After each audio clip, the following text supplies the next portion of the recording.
Eu não sei se quando eu começar a gravar, se alguém solicitar, eu não sei se eu consigo ver ou ouvir aqui qualquer coisa, vocês ligam para mim aí, faz alguma coisa.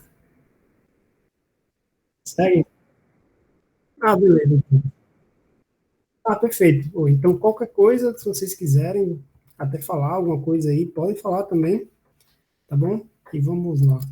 Então, a intenção é o seguinte, o conteúdo é gigantesco, é muita coisa, mas eu pensei, assim, a priori, trazer uma avaliação sobre dor, porque eu acho que é uma das principais queixas, as principais demandas, assim, tanto a nível de APS como pronto-socorro, ambulatório, seja onde vocês forem estagiar ou seguir a vida, vocês vão estar com o paciente com dor. Então, acho que eu trouxe essas questões aqui sobre dor, e hoje também a gente vai dar uma falada, falar um pouquinho também sobre fibromialgia, porque também não tem como trazer tanta coisa em pouco tempo.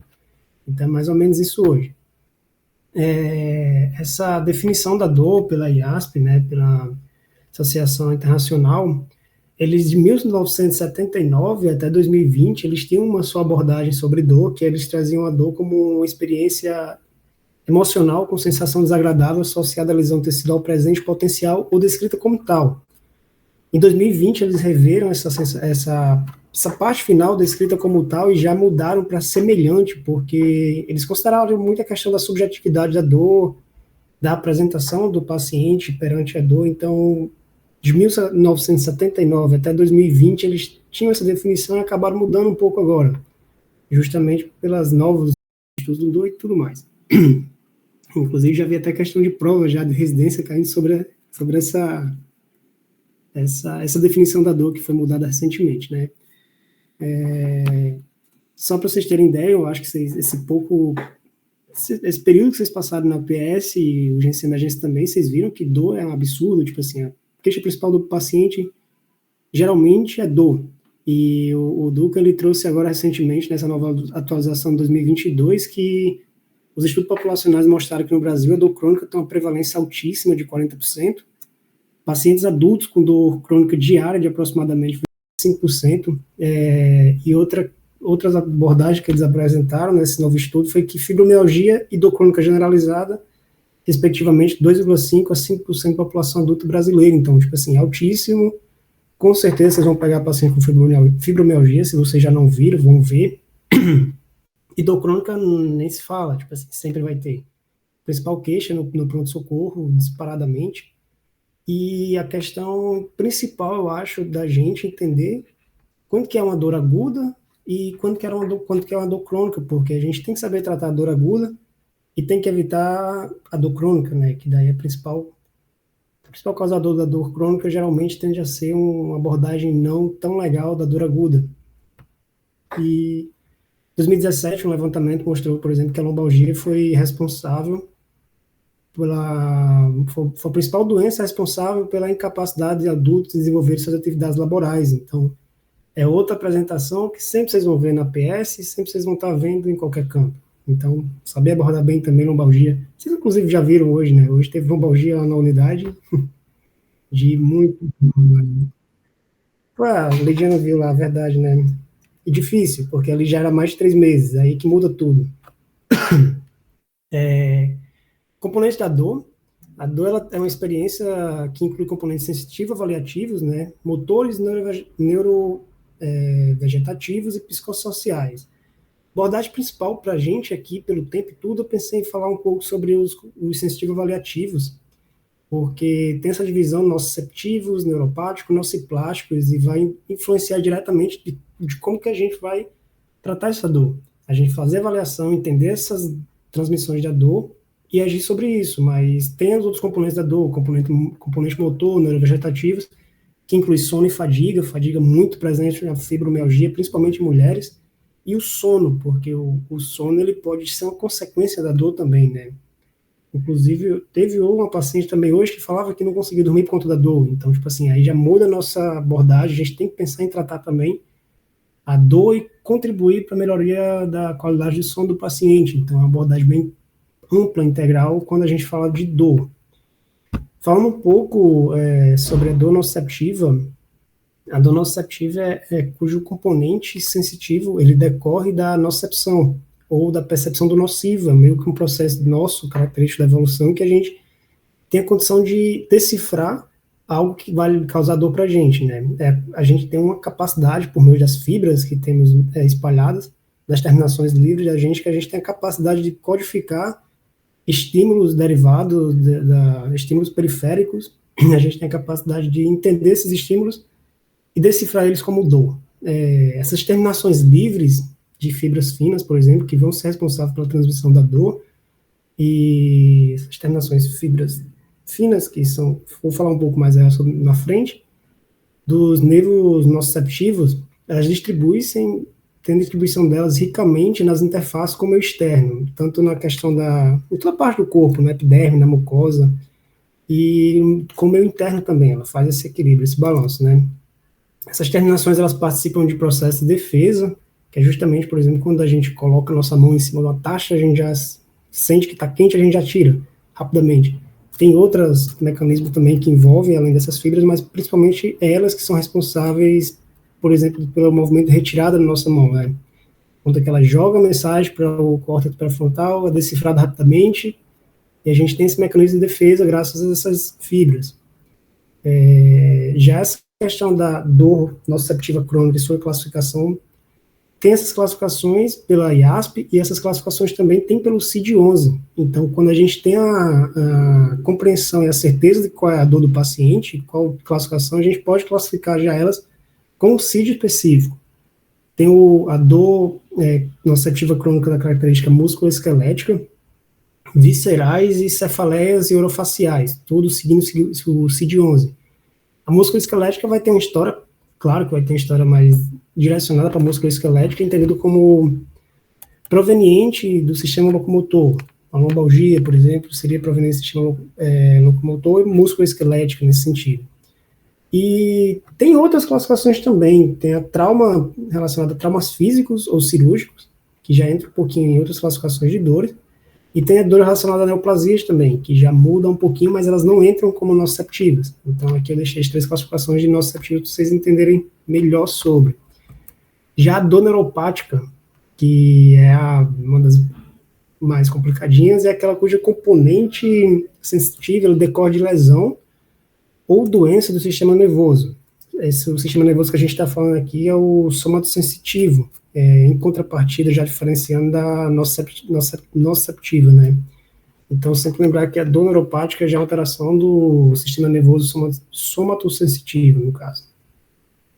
A IASP, ela também já faz uma divisãozinha dessa dor neuropática, impossível, provável, definitiva, vai avaliar um pouco a questão da histórica do paciente e, para falar a verdade, na prática, é dor neuropática e tenta tratar. E a gente não costuma muito fazer essas classificações, mas quando possível, quando a gente tiver tempo, alguma coisa assim, se achar legal classificar, legal também. É possível quando tem uma suspeita clínica histórica do paciente, que avalia a questão temporal e distribuição compatível com a dor. Já provável, ele requer uma demonstração de outras anormalidades, outras anormalidades sensitivas e do exame físico local, preferencialmente pela perda da sensibilidade do paciente. É provável ele vai avaliar essa questão da perda sensitiva do paciente. E a definitiva, existe uma divergência na literatura se usa definitivo ou não usa definitivo, mas a definitiva ela requer uma confirmação da lesão por exame complementar, que não é tão comum fazer, pelo menos em nível de APS não é feito esse exame complementar, mas quando é feito, geralmente faz eletroneuromiografia para avaliar.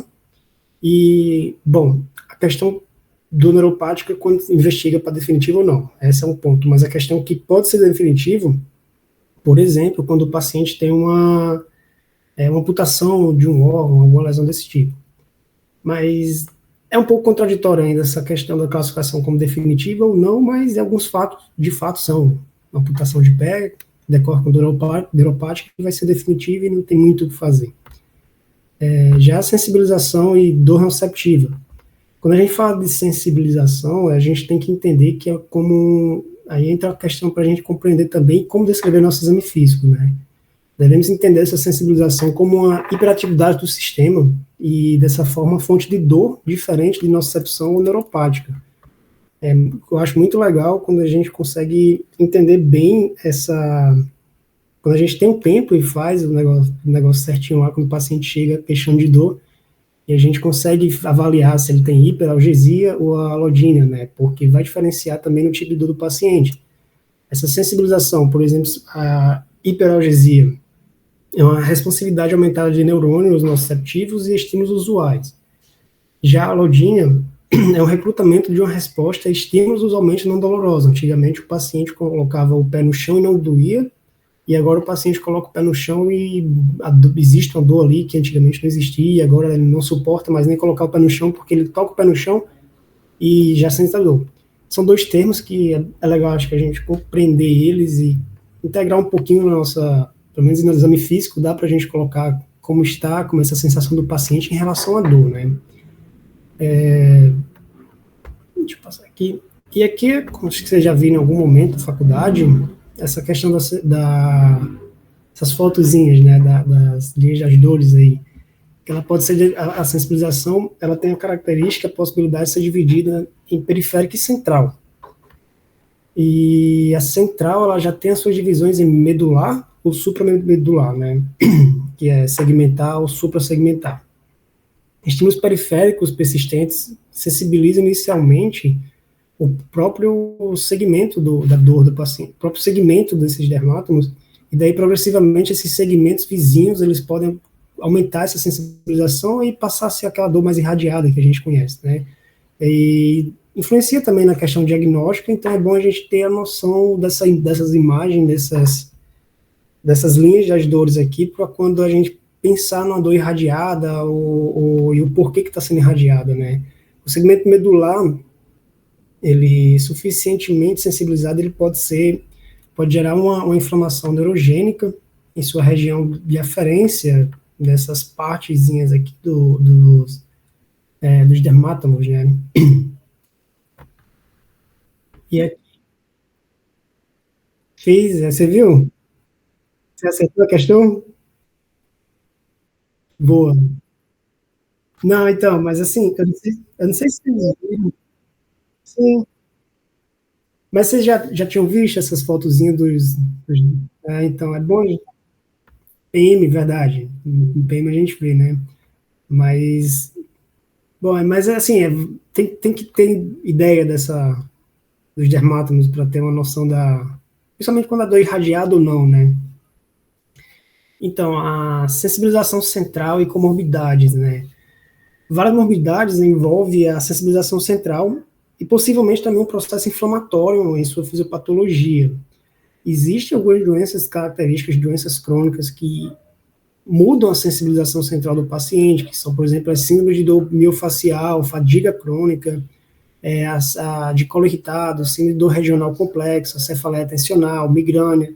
Todas são doenças que, com o decorrer do tempo, elas têm a capacidade de alterar a sensibilização central do paciente, que também são complicações, então, assim, levam a nocicepção amplificada e alteração da capacidade, daí já gera dores que não existiam, passam a ser mudança na sensibilização do paciente, para entender a dor estímulo que antigamente não existia, já passam a ser dolorosos agora e causar problemas para o paciente. E também tem a questão da dor crônica como a doença crônica propriamente dita, né? A dor crônica foi tradicionalmente definida como uma persistência para além do tempo de restauração normal do tecido. Originalmente um paradoxo aí nessa questão, a sugerir mais uma péssima adaptação, na verdade, do paciente com a dor, né? E, de fato, mais adaptações neuroplásticas, motoras, neurovegetativas e psicossociais têm sido implicadas nessa questão. A dor crônica também, ela também pode também se referir como uma duração de dor que persiste ou decorre por mais de 3 meses. O Duncan, ele traz essa abordagem um pouco estranha, por conta que ele fala que dor crônica é a partir de 6 meses, mas eu dei uma revisada assim nas literaturas atuais da reumato e da ortopedia, e todos eles trouxeram como 3 meses, inclusive o CID, esse CID ele classifica como mais de 3 meses. Então, se você, quando for estudar alguma coisa, ver 6 meses, não vão achar que eu estava bugado não, mas é porque tem essa divergência. E eles consideram a maioria 3 meses na questão do tratamento, né? Eles consideram período de tempo aí, do 0 ao terceiro mês, como um período para a gente fazer intervenção forte nessa questão da dor do paciente. É o período que a gente tem que atuar na dor para evitar que ela se cronifique, né? E esse prazo serviria mais para a questão da alerta, para buscar a prevenção da abordagem das más adaptações das terminações nervosas, atuar bem nessa dor, impedir que a dor cronifique durante esse período da dor aguda, né? Mas também requer cautela para esse tratamento e tem que fazer uma avaliação definitiva, assim, de como tratar. E aí é onde eu entro na parte que eu acho talvez principal da aula, que é entender as estações da dor, compreender qual é a dor que o paciente chega relatando e compreender qual a medicação que a gente tem que abrir mão para tentar ajudar o paciente, tentar impedir que essas vias aí tenham uma remodulação e passe de uma dor aguda para uma dor crônica. Existem 4 fases da estação da dor. Nessas 4 fases é dividido em transdução, transmissão, modulação e percepção central. Algumas literaturas vão trazer algumas outras fases, vão mudar um pouquinho o nome, mas acaba sendo a mesma coisa. A tradução ela começa na periferia, onde estão os nossos receptores, com todas aquelas fibras deles, onde a dor é traduzida. Justamente aquela questãozinha que eu já falei lá, o paciente põe a mão na taxa, sente quente e ele já tira. E aí tem um estímulo térmico, né, que será traduzido como sinal elétrico pelos nossos receptores. E então a função dos nossos receptores, para a gente entender aqui, fechar essa ideia, que é transformar o estímulo doloroso em sinal elétrico. E daí ele vai variar em tamanho e velocidade, dependendo do estímulo. Estímulo alto, transmissão rápida e alta, e daí muda a fibra também, qual vai ser a fibra transmitida. Se conseguir, a questão é a seguinte, se a gente consegue bloquear essa nocicepção, bloquear a transdução da nocicepção, a gente já consegue diminuir a dor do paciente. Mas aí é questão da dor nociceptiva. E, bom, aí a gente fala já da questão desses fármacos, mas só para que vocês vão entendendo, se a gente consegue bloquear essa transdução, a gente já consegue evitar que essa dor suba, digamos assim, para a gente compreender um pouquinho, conseguir entender. Mas como é que a gente poderia bloquear a transdução? A transdução a gente poderia bloquear, por exemplo, por lidocaína, anestésico, lidocaína local, pelos anti-inflamatórios e pelos opioides. São quatro fármacos diferentes que eles podem atuar, e não é que eles atuam justamente nessa via, na transdução. Se não conseguir bloquear a dor nesse momento, ocorrerá a transmissão da dor. A transmissão vem pelo nervo aferente, ele passa pela raiz e vai para o corpo posterior da medula.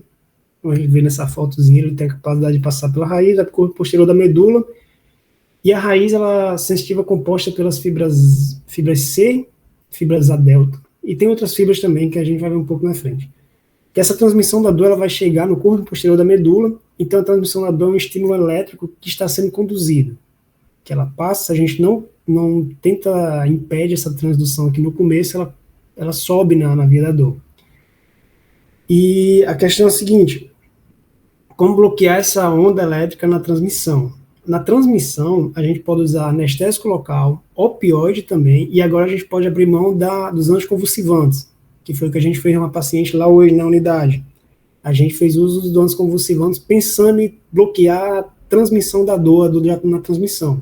Os anticonvulsivantes que a gente costuma usar, a gabapentina e pregabalina, por exemplo, são 2 tipos de anticonvulsivantes que a gente usa, e tem o SUS se a gente solicitar pela nona regional, né?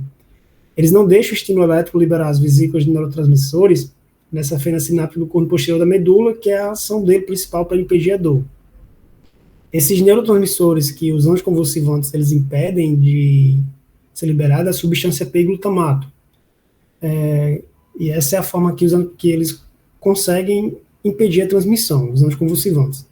Prestar atenção aqui, eu acho que um detalhe para não passar é que AINES, os anti-inflamatórios, eles atuam na transdução e somente, eles não atuam fora da transdução. Já os anticonvulsivantes, não, eles são específicos da transmissão. Talvez não específico, mas o ponto principal dos anticonvulsivantes é a transmissão. Então aí é que está o erro, de algumas vezes a gente vê paciente fazendo uso de ibuprofeno, por exemplo, para tratar uma dor neuropática. Não vai tratar, não vai melhorar, não existe a possibilidade de melhorar. O paciente fala que alivia alguma coisa assim, mas por ele estar fazendo uso de outra medicação, alguma coisa, mas não tem indicação. Já no corpo... Oi, pode falar.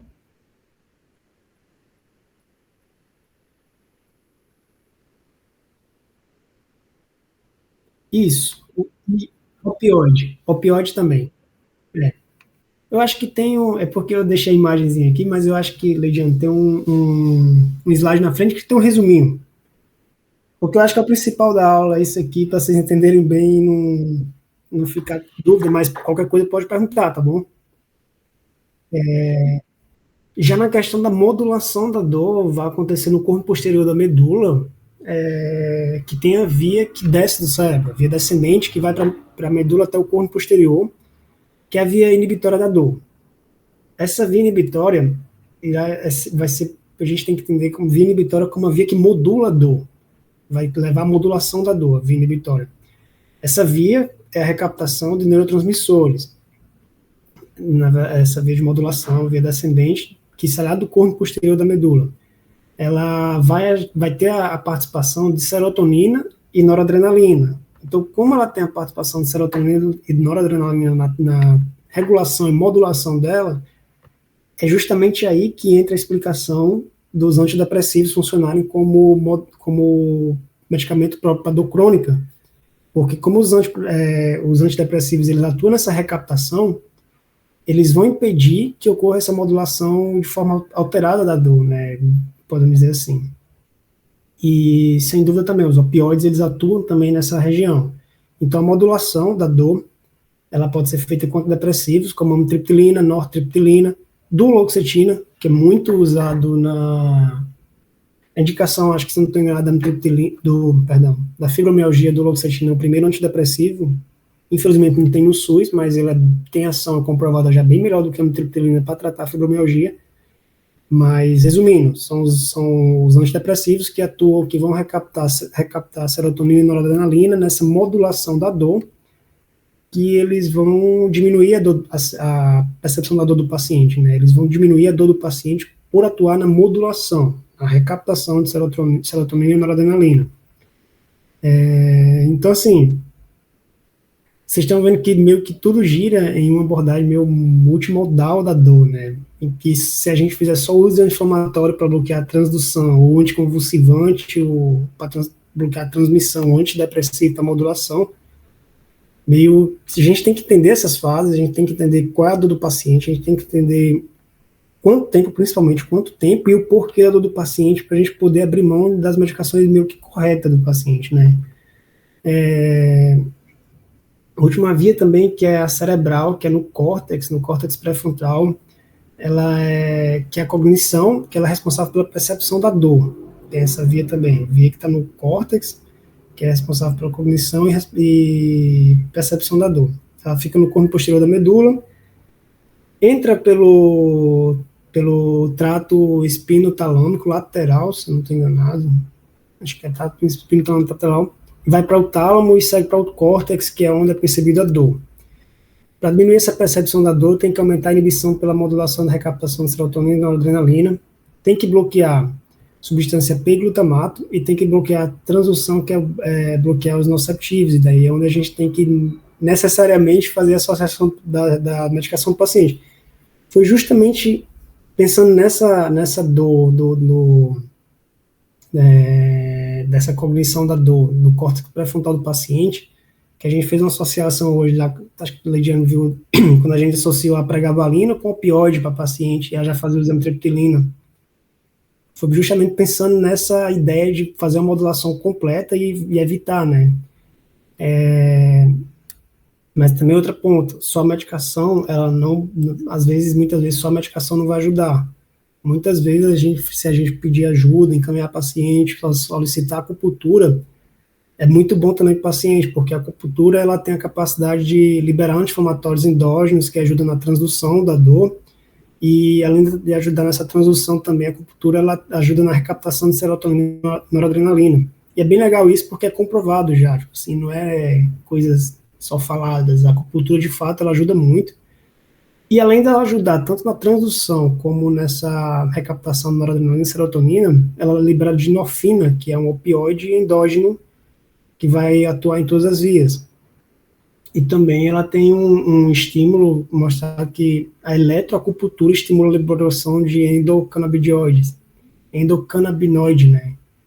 que no caso a cannabis também vem sendo estudado para para ser uma das vias de tratamento para dor. Mas por que também a cannabis ela atua como um meio para tratar dor? Por conta que os receptores canabinoides, o CB1 e o CB2, eles estão muito presentes no tecido neural, seja tanto na parte periférica como central. E esses receptores dos canabinoides,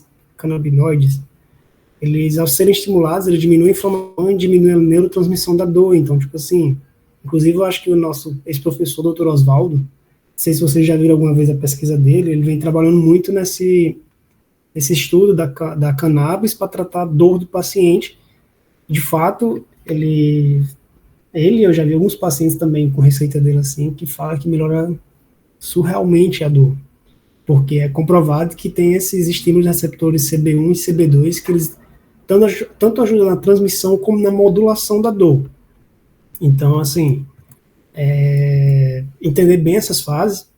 Aqui, a Lady Anjo, coloquei justamente porque eu sei que tinha medo de não passar bem, porque é um pouco confuso e eu não... A transdução, a gente pensa nessa parte inicial, nosso receptor, anestésicos, anti-inflamatórios, opioides. Transmissão, anestésicos atuam também, opioides e anticonvulsivantes. Que a gente troca anti-inflamatório por anticonvulsivante por conta que existe o bloqueio de substância CP e do glutamato. Já na modulação, a gente pode fazer os antidepressivos, os opioides também, pensando na questão da recaptação de serotonina e adrenalina que está envolvida na modulação da dor. Os anticonvulsivantes, essa questão é bloqueio de substância CP e glutamato, e os antidepressivos vão agir na serotonina e na adrenalina, no corpo posterior da medula. Tem uma questão lá que hoje, acho que eu vi com a Lady Anne também, que foi a paciente que estava usando ciprofibrato não,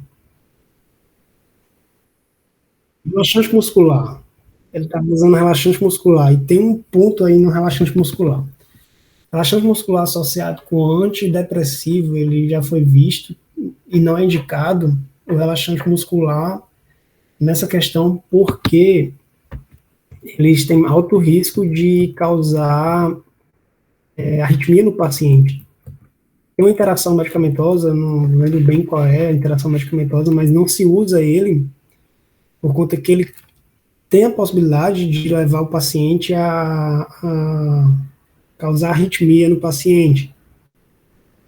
E ciclobenzaprina, é verdade, ela usava ciclobenzaprina e ela usava como triptilina, e não se usa. Tem médico que prescreve amitriptilina, tramadol, ciclobenzaprina e manda formular nas farmácias e dá para o paciente. Isso é errado, porque tem essa interação.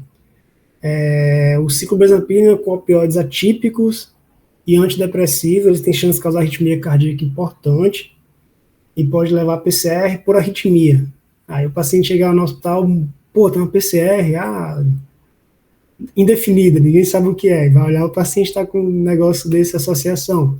Não é comum também, sabe? Mas se existe a possibilidade, eu acho que tem que ser evitado.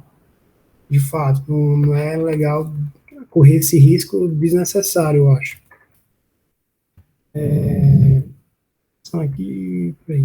Esse aqui é um resumozinho dos nossos setores que tem na nossa na questão na pele, no subcutâneo. Todos eles vão traduzir estímulo nociceptivo, vão fazer transmissão elétrica e vai levar lá para o corpo posterior da medula, tudo esse processo que a gente acabou de falar aí, né? Vai ter a participação do glutamato, substância P, dos neurotransmissores.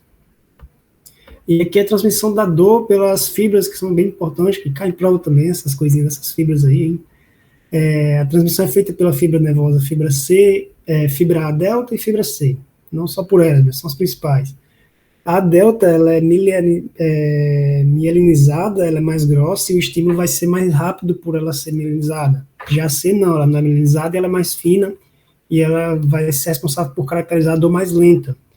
Tem a fibra A, beta, tem a fibra A alfa, que são mielinizadas também, são grossas, elas são responsáveis pelo tato, pela vibração e pela temperatura. Se não tem nada. Tato, vibração, temperatura, fibra A beta, fibra A alfa, que também chega no corpo posterior da medula. A gente precisa entender que, por exemplo, quando o jogador lá se machuca, sofre algum trauma em campo de futebol, o massagista vai lá, aplica aquele spray gelado lá no paciente, e do nada ele consegue já se levantar e sair correndo. Pergunta é a seguinte, eu não sei se vocês já viram alguma vez a explicação, mas como é que o jogador, só com spray aquele, fica algo meio que milagroso assim na cabeça? Na verdade é porque o gelo, isso ocorre porque o gelo, ele engana a fibra C e a fibra A delta. Ele leva o estímulo, aumenta o estímulo dessas fibras mielinizadas, que são grossas, e engana a fibra C fina, que não é mielinizada, que a dor vai ser mais lenta. O paciente que sofreu um trauma ali, meio que a transmissão que chega no corpo posterior da medula é a transmissão do gelo, que o massagista lá coloca muito gelo e faz a massagem.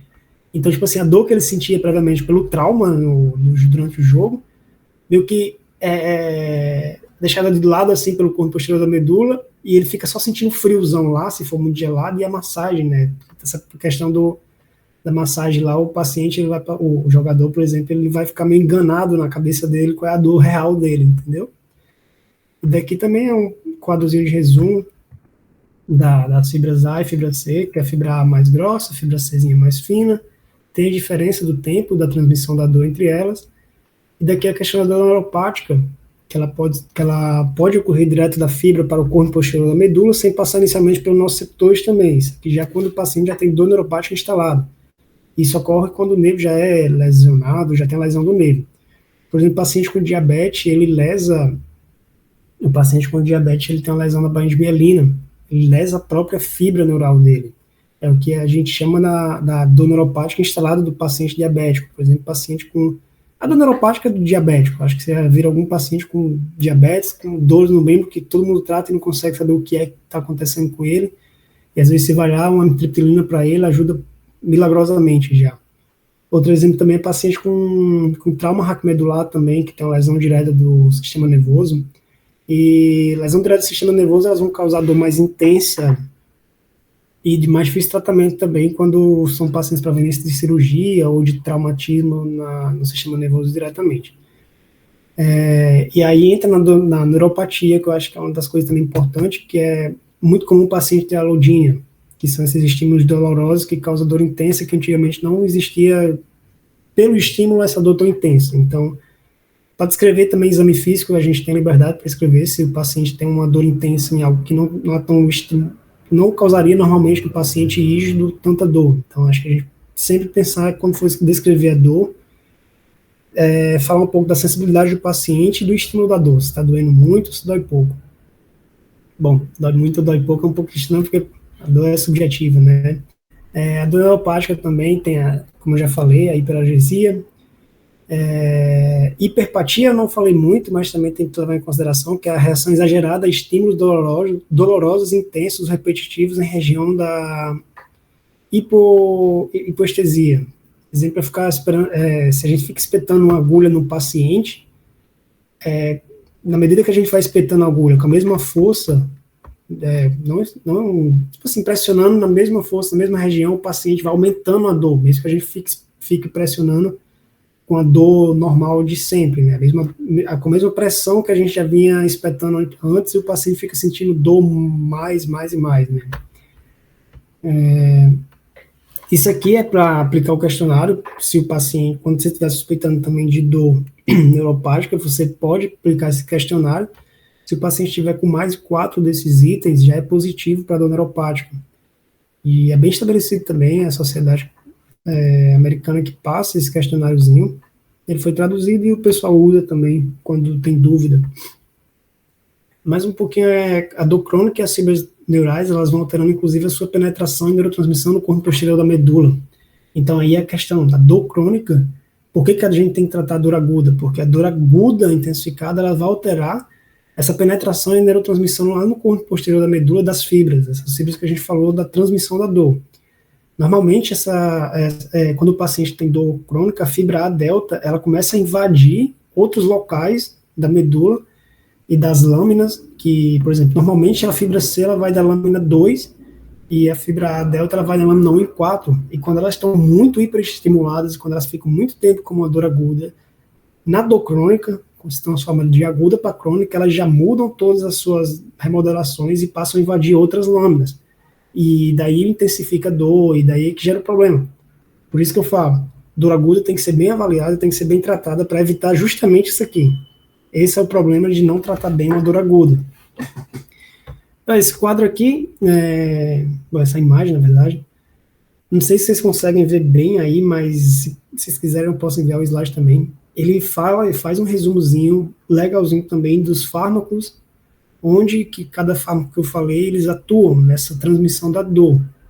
Então, achei legal, eu coloquei aqui só um pouco repetitivo, mas eu coloquei para frisar, que eu acho que é o principal dessa aula, a gente entender os anticonvulsivantes, antidepressivo, os opioides também, que eles atuam em todas essas vias do paciente, né? Vou passar aqui, passa. Esse quadro aqui, oi, pode falar.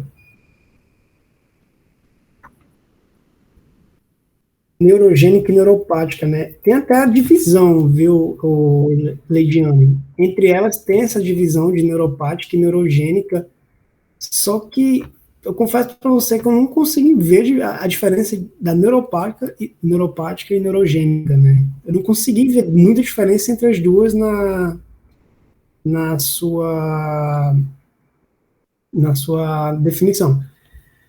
Tem a nociplástica também. Eu não sei se você percebeu lá no começo, quando eu falei, essa nociplástica é mais parecida com a neurogênica.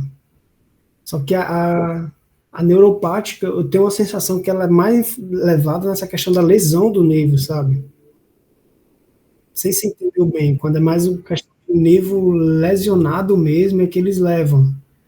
A nociplástica ele já traz mais, nunca poderia falar, mais relacionado como fosse uma mista, sabe? Nociplástica. Mas eu vou dar uma pesquisada melhor também nisso aí.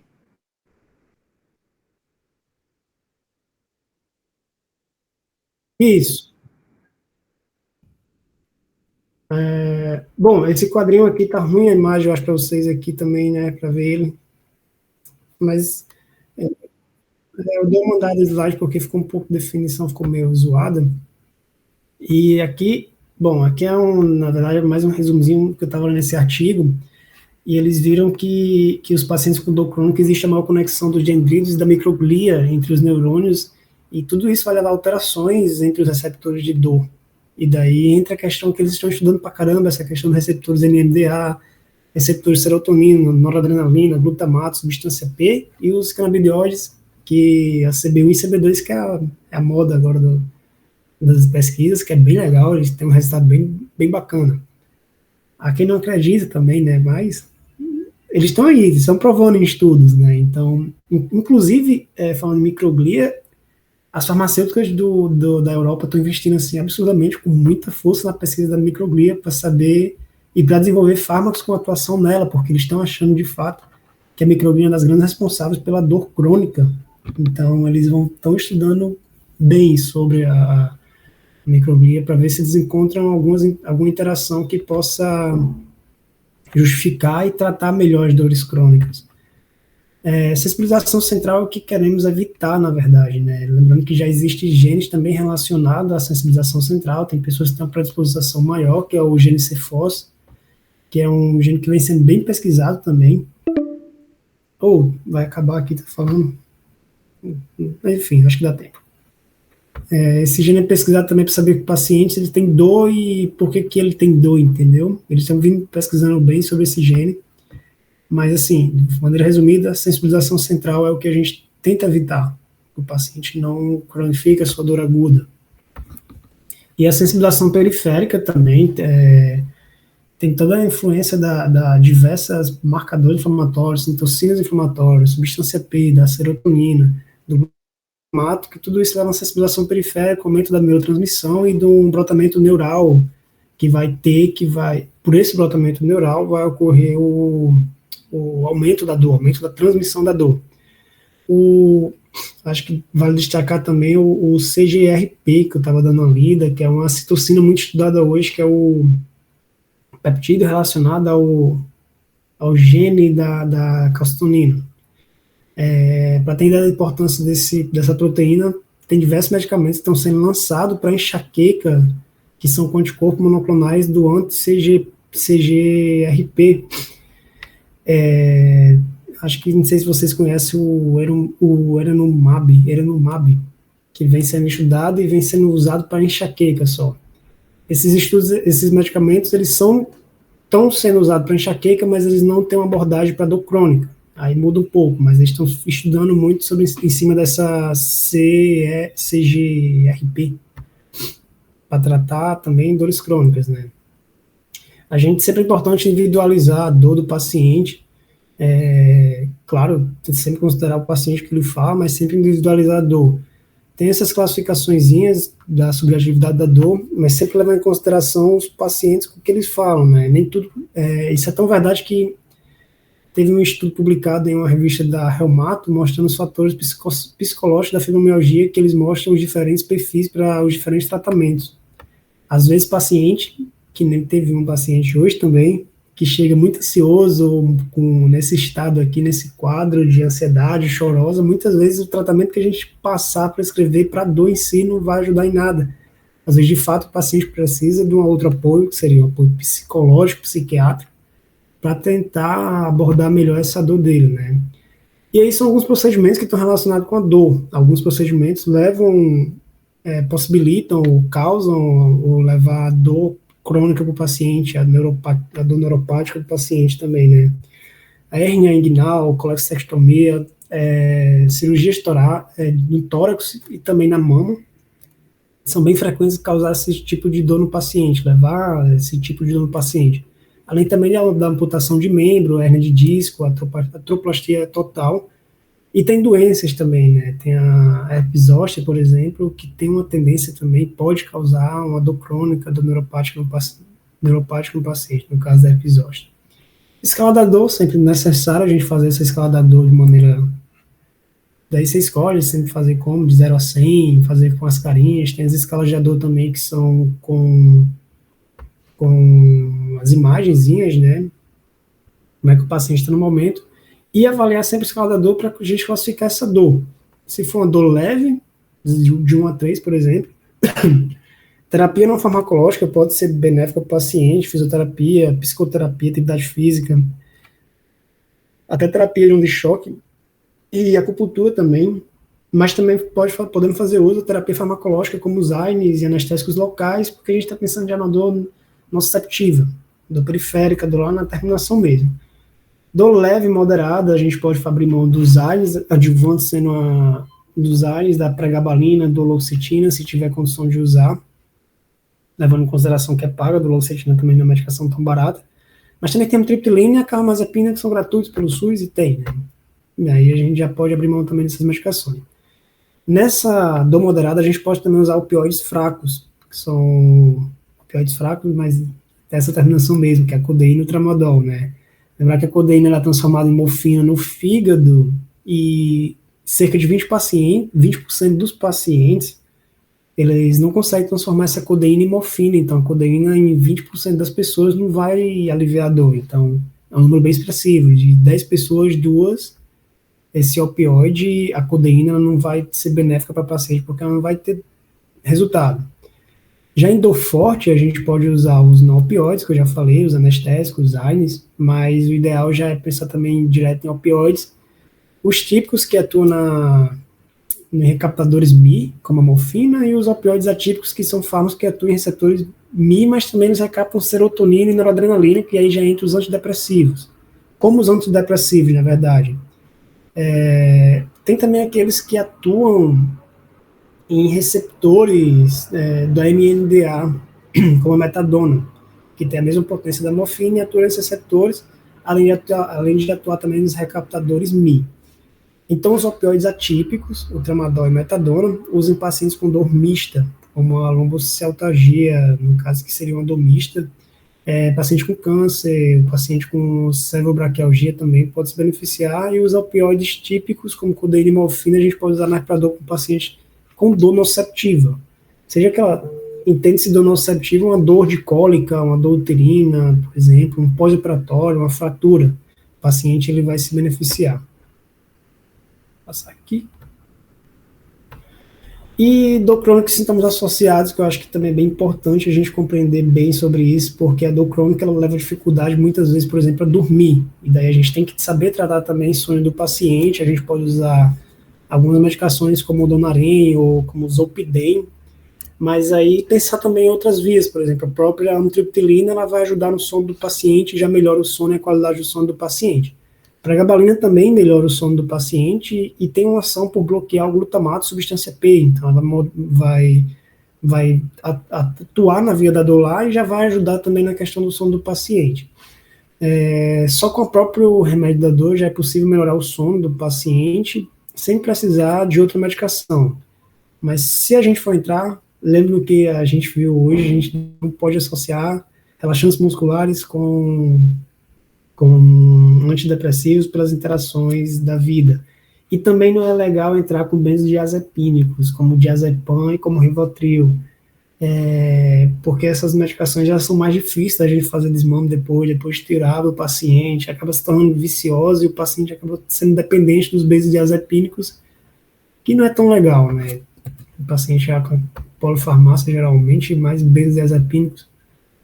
E daí, um resuminho de novo da neuropatia e nociceptiva com fármacos. No nociceptivo a gente pode usar os ARNs de opioides típicos, codeína, morfina, e do neuropática ou mista a gente pode usar opioides atípicos, tramadol e metadona, podendo acrescentar os adjuvantes como gabapentina, pregabalina e gabamepazina. Bom, rapidinho de novo, essa questão só para enfatizar a dor aguda ou crônica, a dor vezes. Importante reforçar isso, importante evitar a agudização da dor. Somático, visceral, classificação da dor, nociceptiva ou neuropática, ou mista. Oncológica ou não oncológica. Por que a gente é importante classificar a dor oncológica ou não oncológica? Porque paciente oncológico, eles usam opioide bem uma quantidade de tempo, usa um ARNIS por mais quantidade de tempo, usa também meu Deus, fugiu o nome. Bom, ele usa medicação. Isso. Não, anti-inflamatórios são 3 classes de medicações que pacientes oncológicos usam. Usa de muito, é opioide, corticoide. Opioide, esteroidal, ARNIS. Acho que tem mais algum que eu estou esquecendo. Enfim, a questão é a seguinte: pacientes oncológicos eles têm indicação para usar para tratar e cuidar bem por muito tempo. Paciente não oncológico, 30 dias no máximo anti-inflamatório, alguns médicos não passam 15 dias por toda a repercussão que leva o paciente. Então, por isso que a gente tem que classificar essa questão da dor. Bom, corticóide, alguns pacientes da reumato também, se eu não estou enganado, eles tendem a usar muito corticóide, mas paciente que não for da reumato, não for oncológico, a gente tem que ter cuidado nessa questão do uso prolongado do corticóide, dos ARNIS e do opioide. Então, por isso que é sempre importante a gente avaliar se são oncológicos ou não oncológicos. E neuroplásticas, aí entra lá o que você falou de novo, né, Ludiane? A características neuroplásticas ou não neuroplásticas.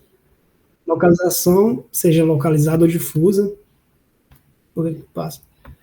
Você quer que você já tem conhecimento da avaliação da dor regional e do difusa. E falando um pouquinho aqui, por que não está passando só? A fibromialgia, que ela é uma dor musculoesquelética crônica generalizada, sem substratos orgânicos ou outra causa identificável, relacionada a distúrbio da regulação da dor. Pega um pouquinho de água aqui. Ela caracteriza-se também pelo acometimento difuso e associa-se à fadiga. Fadiga é muito característica da fibromialgia. Não sei se vocês já viram algum paciente com fibromialgia, mas a fadiga é, principalmente, na verdade, homem e mulher, todos os dois, eles tendem a apresentar muita fadiga associado à fibromialgia.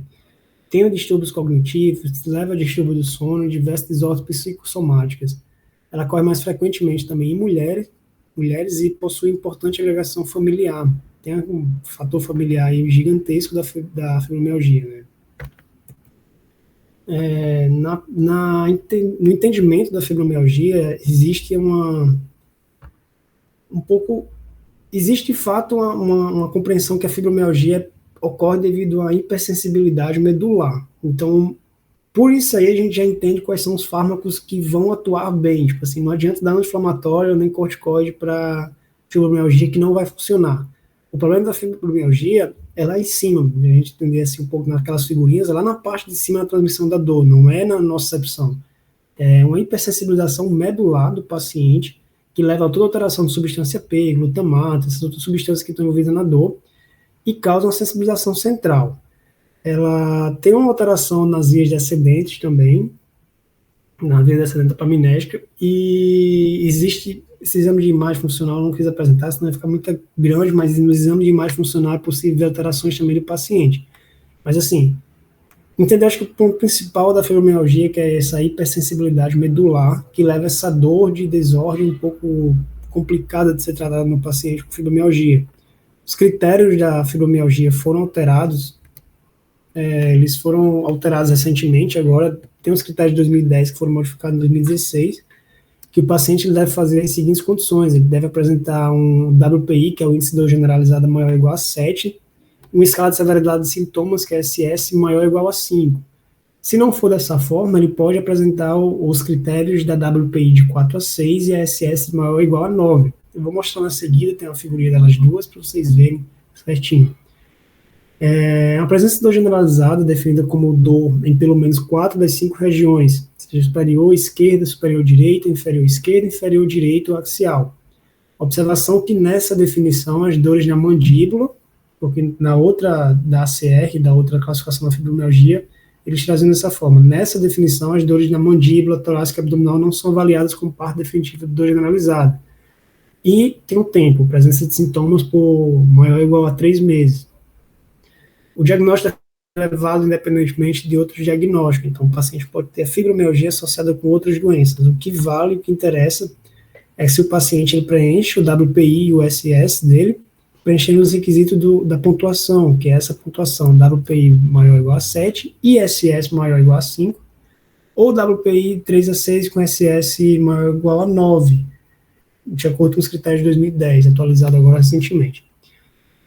Os tender da fibromialgia, a gente pode avaliar, a gente deve avaliar os tender da fibromialgia, e a presença de 11 ou 18 dos tender vai classificar o paciente como portador de fibromialgia. Então, a gente tem a noção já que fibromialgia é diagnóstico clínico. Não requer exame, não requer nada para fazer o diagnóstico de fibromialgia. O exame ele vai auxiliar, sim, ele auxilia na questão da gente descartar outras doenças ou então afastar um pouco o pensamento em outras doenças. Esses tender points também existem, uma classificaçãozinha da força aplicada para ele, que é equivalente ao leito unguial ficar esbranquiçido. Então, tem que pressionar um pouquinho lá para ver se de fato é um tender point positivo ou não.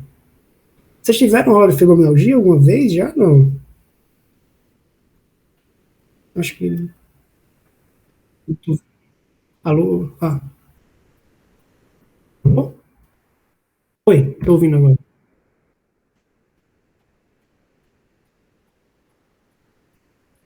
Eu posso mandar outro link rapidinho, porque também acho que tem 10 minutos. Rapidinho aqui.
que aí não tem tempo, né, pelo Zimbra. Mas tá de boa, acho que ela consegue continuar gravando aí. Pô, atrapalhei a gravação, Lidiane.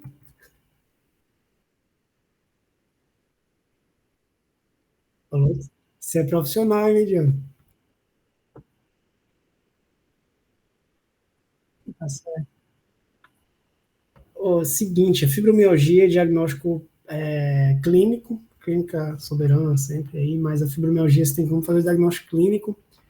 Podemos solicitar alguns exames e acaba solicitando, sempre solicita diagnóstico complementar, mas para avaliar se a questão de algumas apresentações do paciente não ser por outras causas. A gente pode, por exemplo, o VHS pode ser solicitado para detectar a inflamação, se tem algum processo inflamatório ou não, o TSH tem 4 livre também, porque o hipotiroidismo, né, leva essa fadiga, leva cansaço. TGO, TGP, justificativo para solicitar seria avaliar se tem hepatite, porque também pode começar com fadiga. Creatinina vai ser para ver a função renal, vitamina D pode ser causa também de dor em sua deficiência. Não é tão comum, mas a vitamina D pode cursar, sim, com essa apresentação de dor. E, bom, nenhum exame complementar vai fazer o diagnóstico da fibromialgia, mas sim vai descartar outras alterações que possam estar causando a sintomatologia do paciente. E, bom, vocês estão vendo, dá para ver bem isso aqui? Acho, não sei se, enfim, dá para ver perfeito. O tratamento multidisciplinar, sem dúvida alguma, só medicação não vai fazer, não vai ajudar tanto ao paciente, vai ajudar com certeza, mas tratamento multidisciplinar tem que solicitar acompanhamento, tem que tentar fazer educação ao paciente, atividade física, atividade física adequada, inclusive, tem que ser bem orientada a atividade física. E, bom, tratamento medicamentoso, antidepressivo duais, duloxetina para fibromialgia, alguns estudos mostram que é o melhor que tem entre os antidepressivos. Qual o problema? SUS não tem duloxetina, eu acho meio que absurdo, porque entre amitriptilina, sertralina, essas coisas para tratamento de dor, a duloxetina sempre é tido como melhor em relação aos demais, né? E é um pouquinho caro, R$ 80 a caixa, eu acho caro para tratamento e paciente que deve. Ela é dual, inibidor da recaptação de serotonina também. Ignora.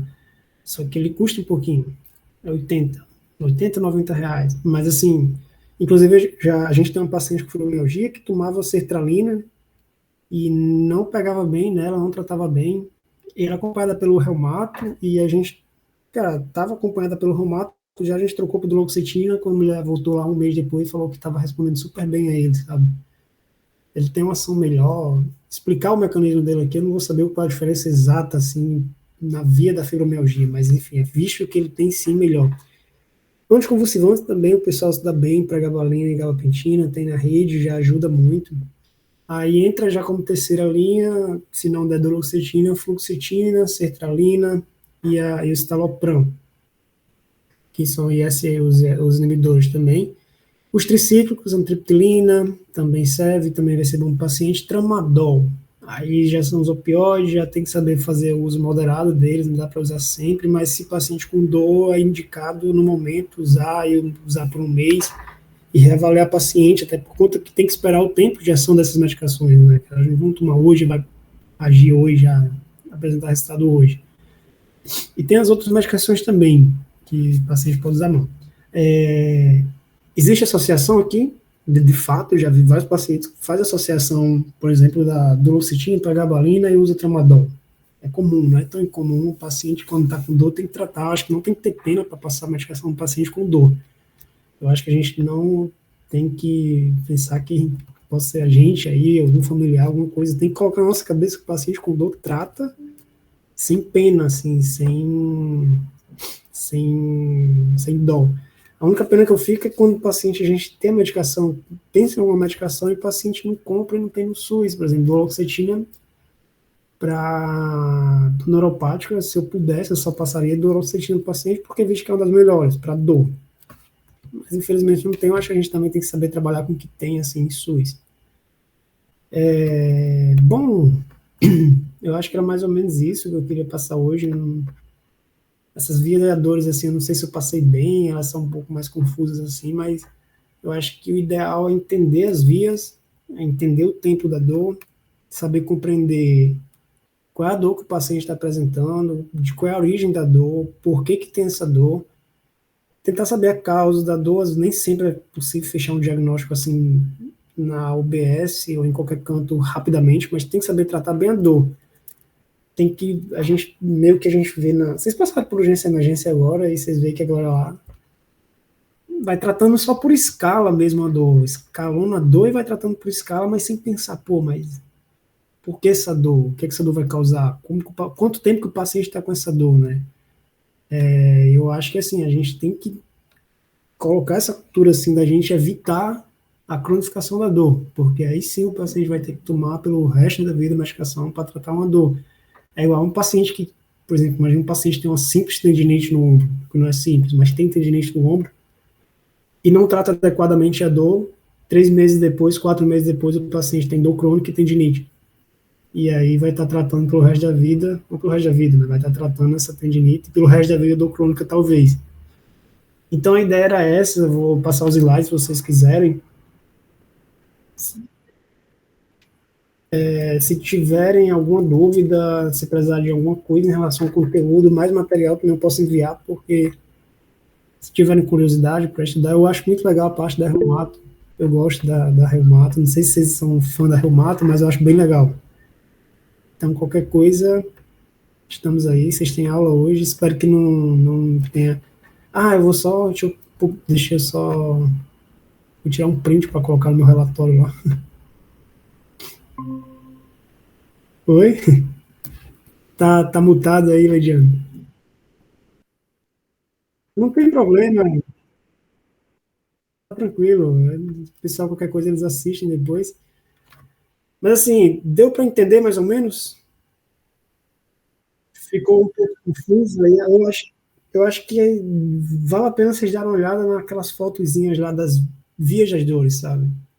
Entender melhor, porque às vezes fica um pouco confuso, não sei se eu passei bem, se não passei, mas, Foi bom, sim. bom, e medicação também, pelo menos vocês pegam essas medicações, anticonvulsivantes, os antidepressivos, e saber por que eles atuam na dor. Não sei se vocês já sabiam, já tinham estudado sobre isso.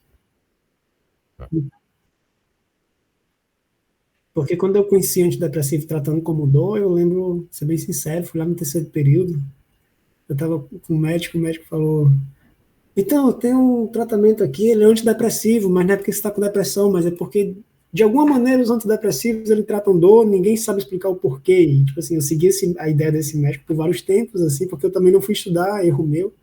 E depois, estudando, foi que eu vi que tem uma explicação, sim, bem definida, porque antidepressivo trata dor. E é muito usado, vocês estão na PS, vocês estão vendo lá pra caramba o quanto que antidepressivo trata dor e ajuda o paciente. Então a ideia era essa hoje. Qualquer coisa estamos aí, vou cobrar os monitores também para dar as aulas essa semana. E eu acho que demorei mais do que eu queria demorar, que já é 2h40, vocês estão livres aí para assistir a aula do Nascimento agora. Tudo de bom, vou mandar a apresentação lá. Valeu para vocês, Tchau, tchau, Samuel. tchau. Tchau, tchau, Débora. Tchau, obrigada. Tchau,